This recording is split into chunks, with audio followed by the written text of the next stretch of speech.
Hey, here I am. Hello. Namaste, my friends.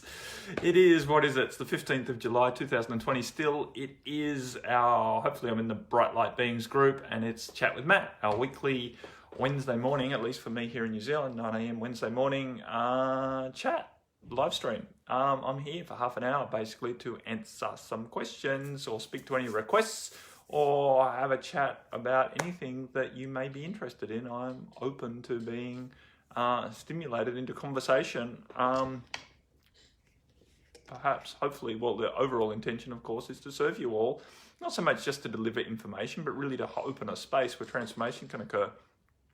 It doesn't have to get super woo-woo. Hey, Sister Heather, it doesn't have to be super woo-woo for transformation to occur. I don't need to be doing light language. I don't need to be doing any sort of quote-unquote energy process, because my intention is to hold a space, and then through the dialogue, we're basically we meet that intention, right? I don't need to mentally cognate how I'm going to facilitate transformation. And I think that's important for us all to recognize. I used to call this group the Bright Light Facilitators, right? For that very reason. Hey, Heather, because I believe that we're all facilitators by and large. We all are here to influence, right? That's all a facilitator is. We create influence with positive intention for people to evolve and change. And I think all of us in this group, and many of us, not everyone on the planet, that's for sure, but many of us of our ilk, people who are aligned with the light, have that intention.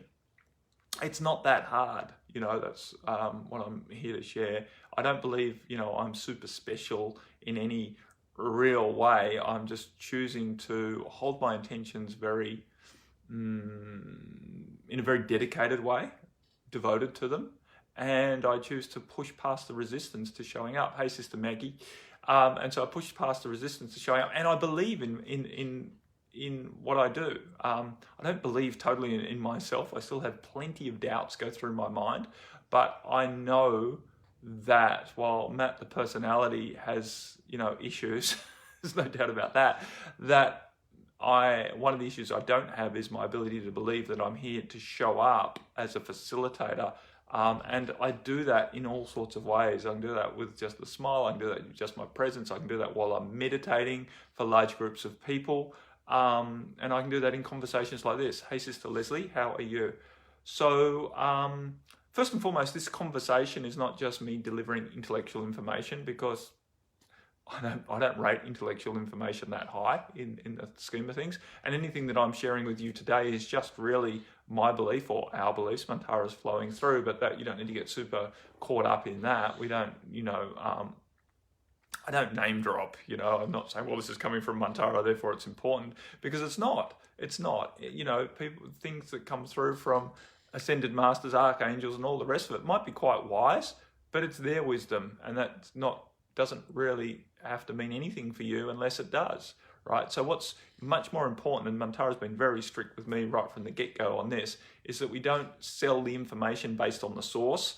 We share the information, and if it resonates with the listener, then it's great. And if it doesn't, they can drop it. But they don't need to feel pressured into taking on the information because it's come from a source that's reputable or important or spiritual. Oh, Master Jesus said, right, and therefore I have to do that. And that's not an empowered way of working, right? That's disempowered when you're doing something because it's perceived to be a rule that someone more important than you has told you this is what you must be to be spiritual.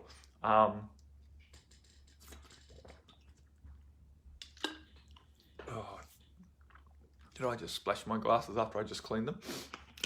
Typical. But anyway, so here we are. What would you like to know? I do think, I was just trying to find it.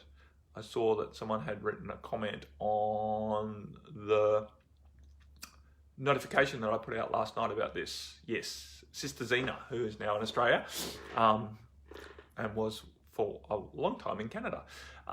Love to hear your thoughts on resilience, what that looks like through a balanced life lens. A balanced life lens, that's an interesting concept, isn't it?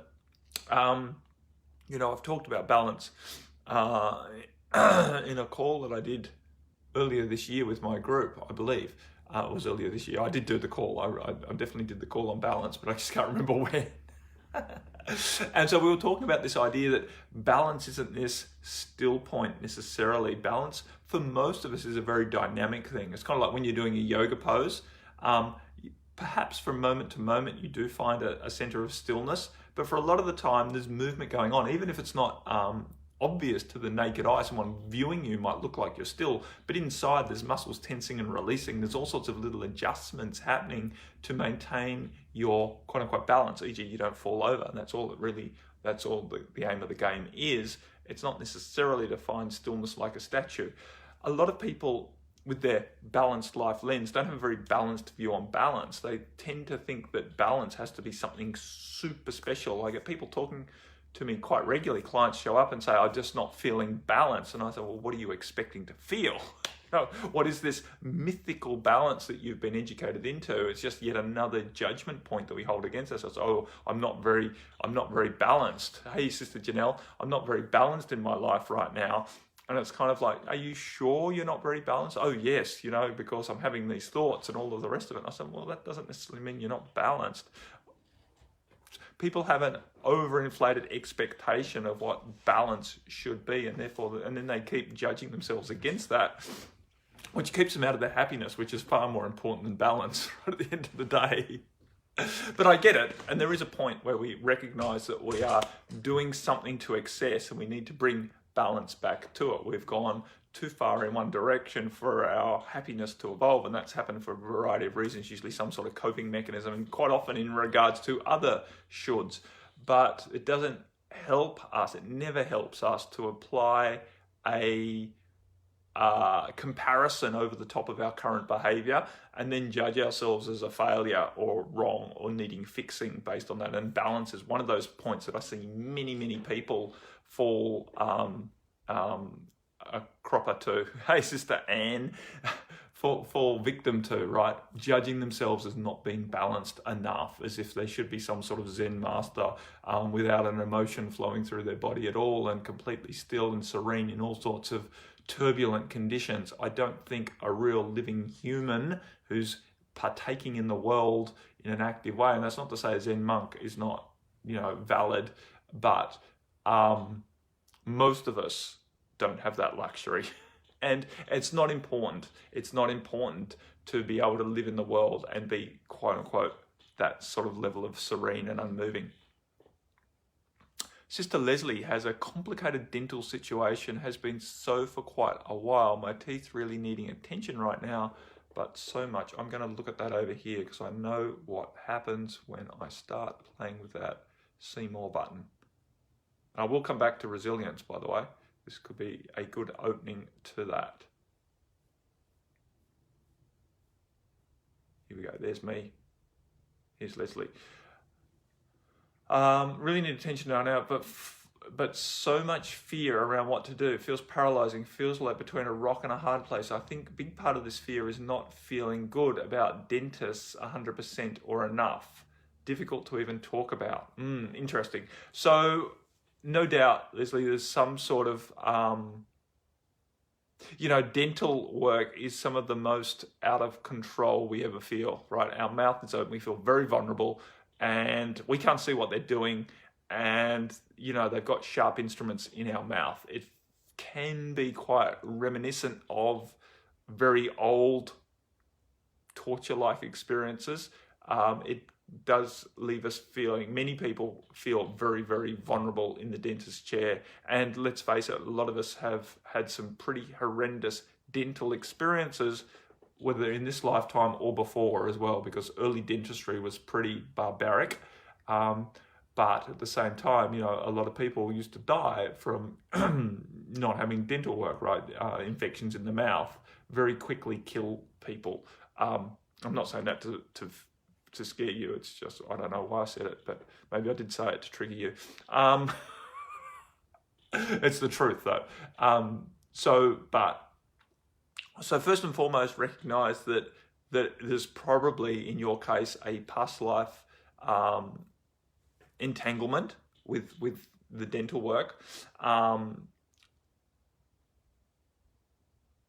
we're never going to feel 100% good about dentists.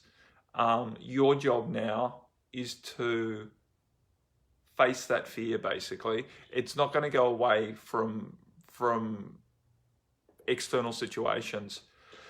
Yes, you may find we're holding space for you to find recommendation to a dentist who you feel more comfortable with, but overall you're going to have to face your fear around the dentist. And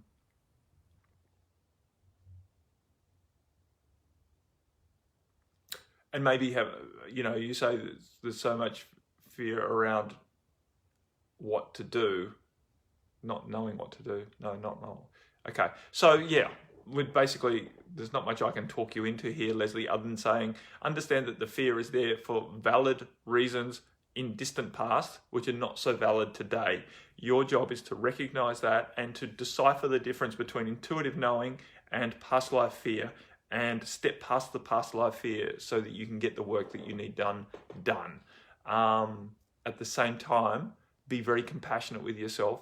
Don't beat yourself up to try and get this done, but work from a space of love, right? Loving your way into getting the best outcome for yourself, right? Always come back to what would love do now? And love has a habit of stepping past fear. While we might think that compassion is avoiding our fears, it's not, because ultimately that's not compassionate in the long run. That's not beneficial in the long run. We need to move past our fears so that we gain our authentic freedom, our empowered freedom to really live this life in a way that is fundamentally empowered and purposeful. And it seems like you have a job at hand to step past your fear of the dentist. And the time is ripe. All of our deep fears are coming up right now. I've had some doozies come up for me in the last couple of weeks as well. It's just what we're going through is on a mass purification of this plane. These structures of authority, and a dentist sort of holds that space as well, because they basically have rule over us, especially when they've got us there in the chair with our mouth open. Then those structures are being pulled apart right now, and so there's a lot of fear arising around that. Hopefully that helps. Otherwise, we can definitely help with light language and energy work, and potentially you could use some of our tracks. And I can't remember what ones you've got and where you're at with what you've got available, but definitely there's certain ones that are going to help you move past your fear and to find a level of peace and comfort in yourself so that you can more easily make the decisions that are best going to serve you. That's what's important. Anne, very unsure of how to proceed. Did I miss something else, Anne? I'm trying to use my finger on my computer and my mouse on my thing. What are you unsure of how to proceed with, Anne? That's the point. Are we talking work or anything like that? I think unsuredness right now is by and large very, very common. We're all moving out of the mind and into the heart, and the heart doesn't give us the same level of proof that our mind likes. Our mind makes decisions by weighing everything up and then coming to a logical conclusion about what to do. In today's energy, it's very, very hard to do, and the mind is losing its ability to do it because we're becoming more and more aware that things are not nearly so stable or set, or what's some other words, honest, right? We're becoming aware that we can't trust a lot of the information that we're getting. And so it's becoming harder and harder to make a decision from a mind basis, from a logical basis. So we have to stop needing to do that. We stop having to need to be sure before we do something. Not sure in the mental way where we've weighed up all the pros and cons and go, well, balance on all the evidence. I'm sure this is the best way to go forward. Because today, I think we're more and more aware that we're not sure in that way. And so yet we still have to make decisions, and we have to, what's going to serve us to make our decisions intuitively from our heart with what feels most beneficial, and yet we're still not going to be sure. When you're feeling, your intuition doesn't come with the same feeling generally for most of us, oh, I'm sure, like we are with our mind and what we're habituated to. the habitual sensation of sureness that we get with the mind is just not present. But over time, as we practice operating from our heart more and more and operating from our intuition more and more, we get more assuredness in that way. And actually the assuredness that comes from our heart space is actually much more deep than the sure that we ever had with our mind. And so we're going through this transition right now for many of us, where we're having to act and we don't feel sure, and it's quite scary. But what will happen is we keep doing it and keep acting from our heart. We will replace the old mental sureness with a much deeper, stronger sensation of what really does serve us from our heart, and that will make it much easier to operate in that way. So be patient with yourself, and at the same time don't freeze thinking that you can't make a decision right now because you don't have that mental assuredness, because I don't believe it's going to come back at any time soon. We need to start being willing to go with what feels right rather than what we think is sure. Hopefully that helps. Resilience, though, and balance. That's what I was going back to. Sister Zena said, Maggie said, I agree, moving into the heart, easier said than done, but when we experience it, if only temporary, it's beautiful. So more power in there. Thanks for the reminder. Yes, the remind. That's right. We do need to be reminded. We need to be reconfigured in the mind. And I think that's what's happening. You know, we are dealing in the Mantara Transformation Empowerment Support Community this month of July, with Regeneration version 2.0. So we're looking at, really rebuilding things in a quantum step of evolution. So not just repairing things or healing things, not even regenerating them back to how as good as they used to be. We're going much beyond that and taking quantum steps into a new evolutionary state of being, which is beyond what we can even conceptualize because we don't have experience of it yet. So we're having to allow, the meditation that I did just a couple of days ago was all about just basically allowing things to be much more magical in how they occur, and to get out of the linearity of we have to logically go from this step to this step, the way that we've been trained and the way that our history has led us to believe that that's the way it must be, because that's the way it's always been for us. So we're kind of moving past that. That's what we're being called to do. Simple steps, Sister Anne. Simple steps are always good steps. So be sure that a simple step is always a good one, and you don't need to get it right. All simple steps are valid, even if it has an outcome that doesn't feel like it was a great outcome based on your egoic desire for generally more comfort. Trust your overall intention. Trust your overall intention to move forward into a more expansive expression of yourself, and then allow yourself to take simple steps. Be willing to take the actions that are going to lead you there, even if you're not sure that that's going to work out. And even if when you do take them, you have experiences that aren't very, what's the right word? Appealing.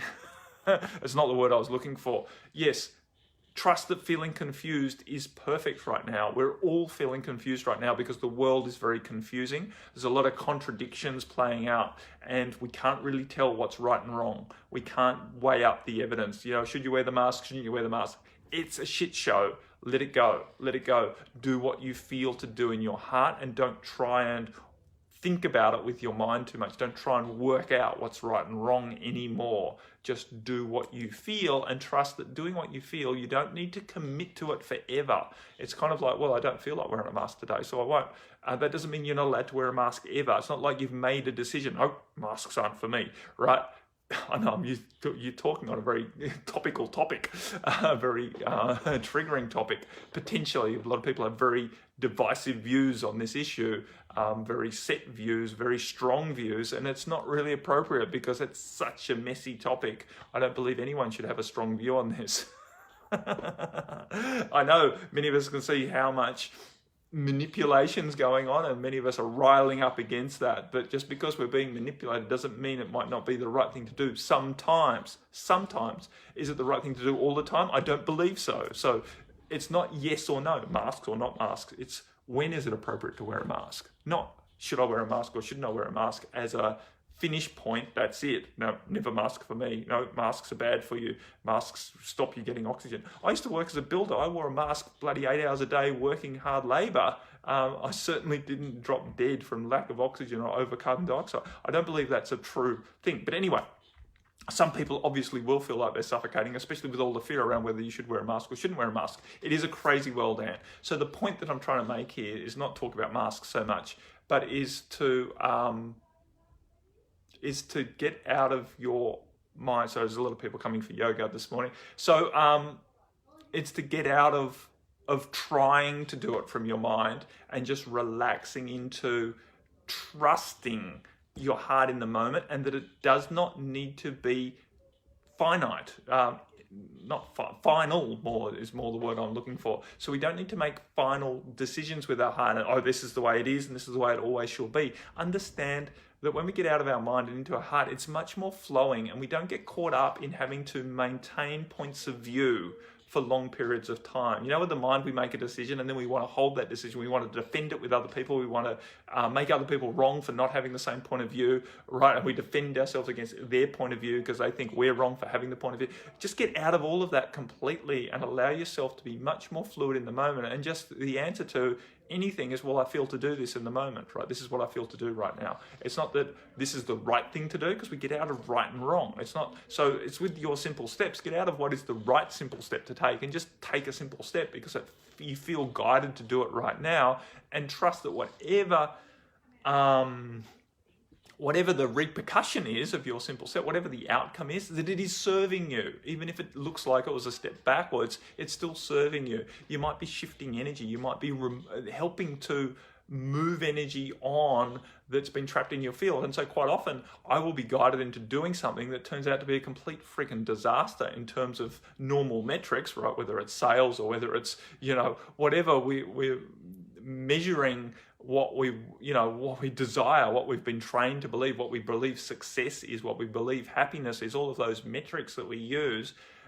Sometimes we get guided into doing things that looks like complete opposite to that in the outcome, and yet when I breathe into it, I feel, well, that still did serve me, right? That was still beneficial for me to have. This disappointing outcome has served me, and so I can move forward from that, trusting that I'm laying the foundations to eventually get my big desired outcome, right? Living in empowered freedom, purposeful happiness and real authentic confidence as my big outcome. You have to be willing to go through a process, and the process isn't linear. It certainly isn't a straight line up, right? It's all over the show. It's multidimensional, and so we must be willing to take our simple steps that go backwards.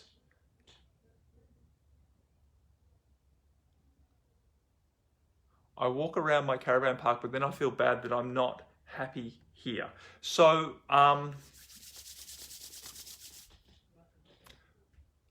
understand what you mean by I am not happy here. Is it that you, because, as a strong empath, I know you're probably picking up a lot of other people's stuff. So just be aware that you are judging yourself based on a lot of what you're feeling, and you don't deserve to be doing that. Trust that as you're taking these steps, that you will be triggering all sorts of feelings coming from within you, as well as recognizing a lot of, or experiencing a lot of stuff that's happening outside of you. So I would encourage you not to judge yourself by what you are feeling, and choose to know that you are making progress and that you can be happy despite what you are feeling. And I know you want to feel more elation inside yourself, and that's what we call, this happiness. You want to feel that things are working for you. You want to feel that you are successful. You want to feel comfortable. And it's very hard to achieve comfort in feelings right now. I know that for a fact, right? It's very, very hard to feel comfortable in a body on a planet as an empath right now, and as someone who is aligned with the light and very, strongly aligned with moving forward in this direction. So be in allowance and don't judge yourself based on what you are feeling so much, and trust that you know, and you certainly don't need to feel quote unquote guilty that you are not happy and that you've somehow failed, because trust that you were guided into moving to that caravan park, and that it is serving you to have that freedom for yourself and not be in your, if I remember correctly, your story, in your parents' place. So move with that. I'm just looking at the time because I do need to answer the question on resilience where I started.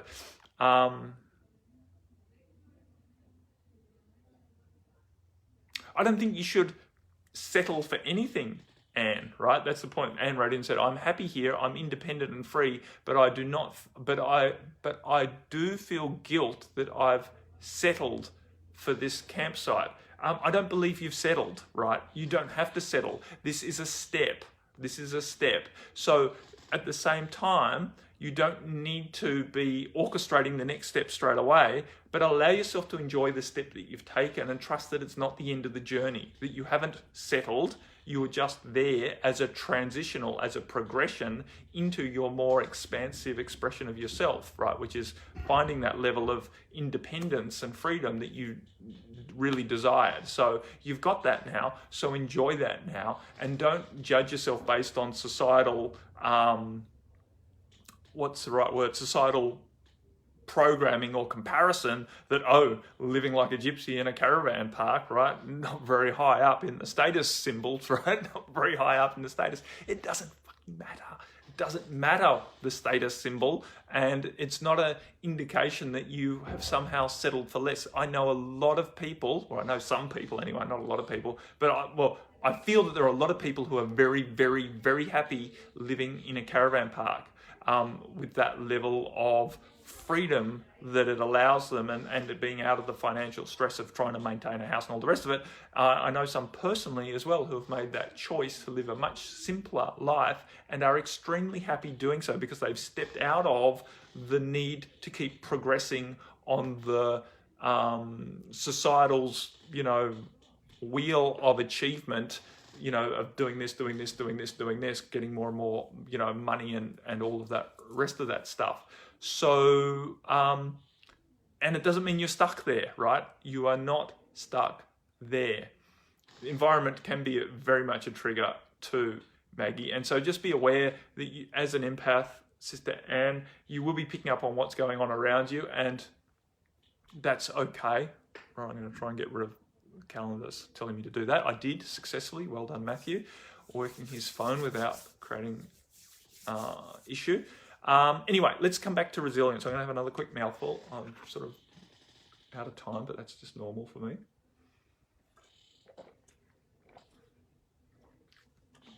Out of time, out of the constraint of time. Wheel of achievement, awesome. And we are stepping out of that wheel of achievement and into just achieving what's important for us, which is our happiness right now, our sense of purpose in ourselves. And you will find many ways to be purposeful as you start interacting with more. You've all of a sudden got community around you, and some of the people in that community, in that caravan park, will be of your ilk, will be freedom people. They won't be necessarily just quote unquote dropping out of in a negative, down on themselves way, right? Not this is all I can quite manage, but they will be there because they've made conscious choice to be out of the wheel of success, right? So,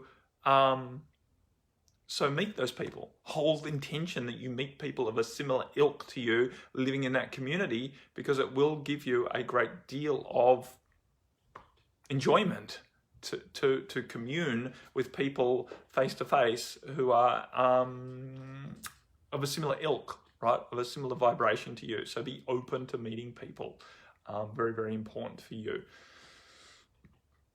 And I know you've probably got all the freaking COVID bullshit going on, but anyway, let's get back to resilience. So what...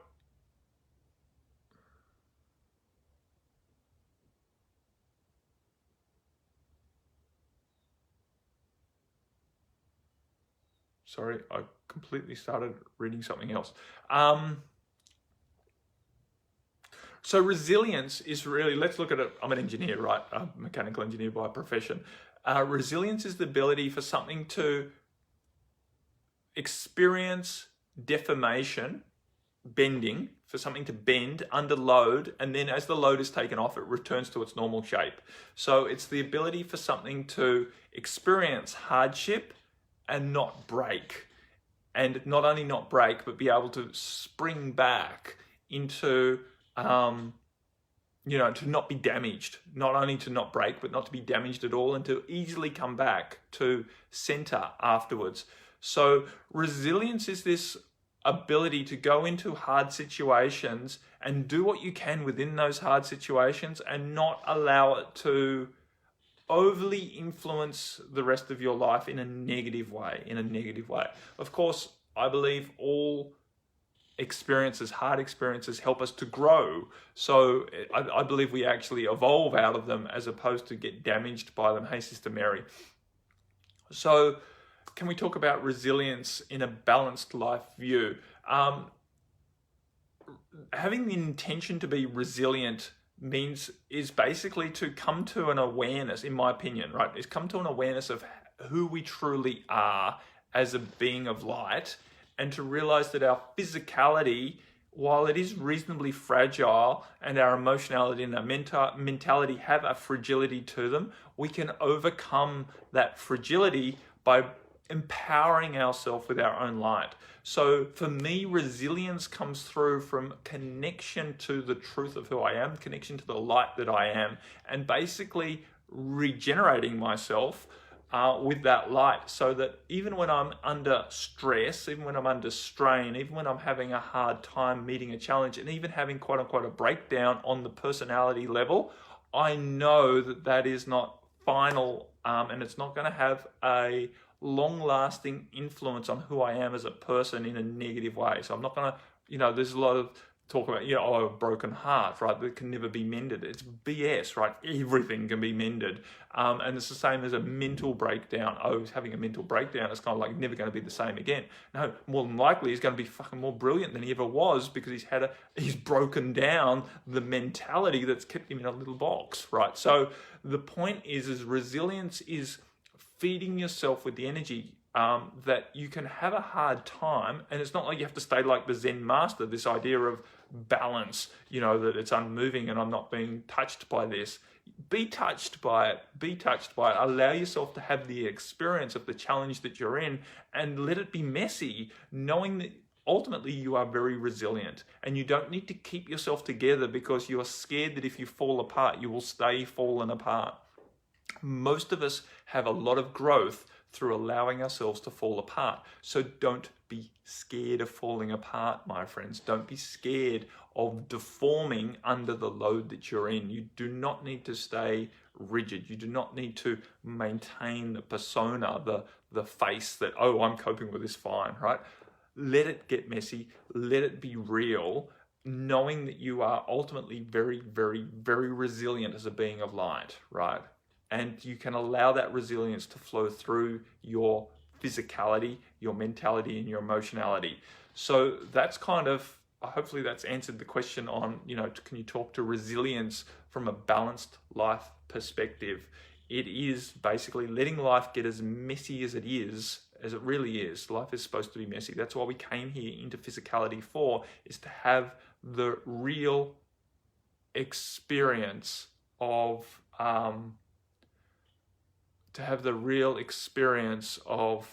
I've just got a message from someone that can be potentially concerning.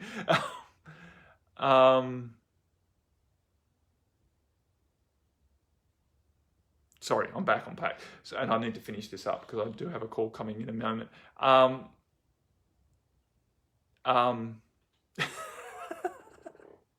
I'm back. So allow yourself to get messy. Allow yourself to have moments where you pause in front of, so many people doing a live stream and all the rest of it, and lose your train of thought and think, oh my God, I'm, what sort of a facilitator am I?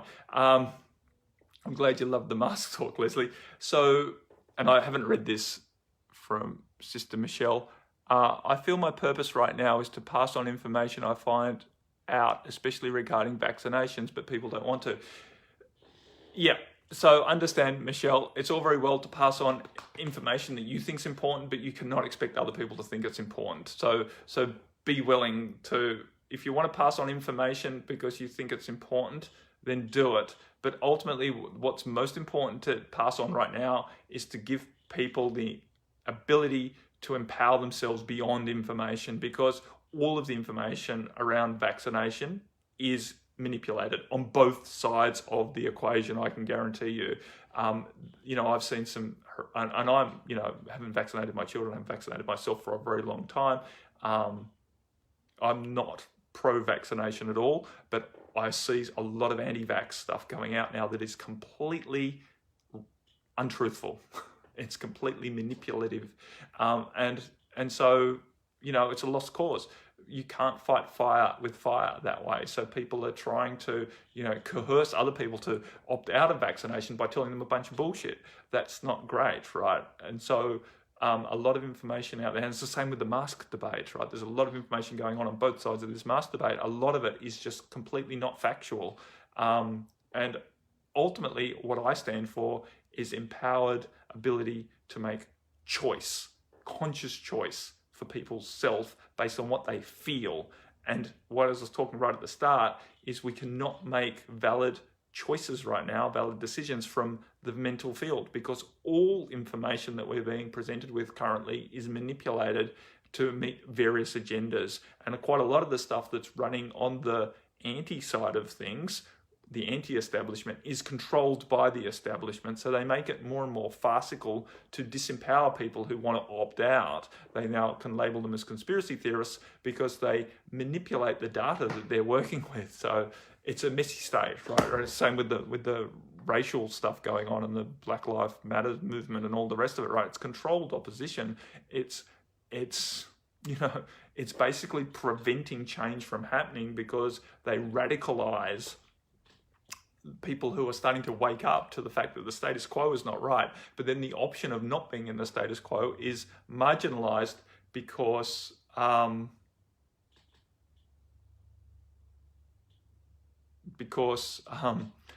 just got some more very concerning information, because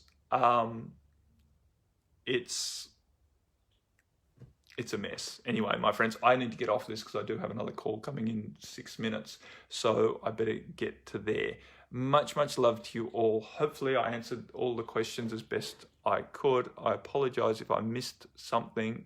No, cancel that. Sorry, Mary. Much, much love. That was Chat with Matt. We will be back this time next week for more discussion around all of these topics. And just keep following your hearts, my friend. Don't try and get it right. We have to get out of getting it right and be willing to live life in the moment with a degree of freedom beyond concern about what is right and wrong, because we cannot tell what is right and wrong right now. That is ultimately the point. And if we try to only get it right, we're going to basically constrict ourselves down to what we can experience, and we're here to experience. So be willing to make choices and to do things, take actions based on what feels right in the moment, and then move forward from there. Thank you, Janelle. I've been meaning to reach out to you since yesterday, but I've just had a really busy time. I actually did quite a lot of concreting yesterday because the weather was really good for it. That's not happening today. I do need to go out and check that it's all okay though. But anyway, much, much love. I'll speak to you again soon. Bye for now. Namaste.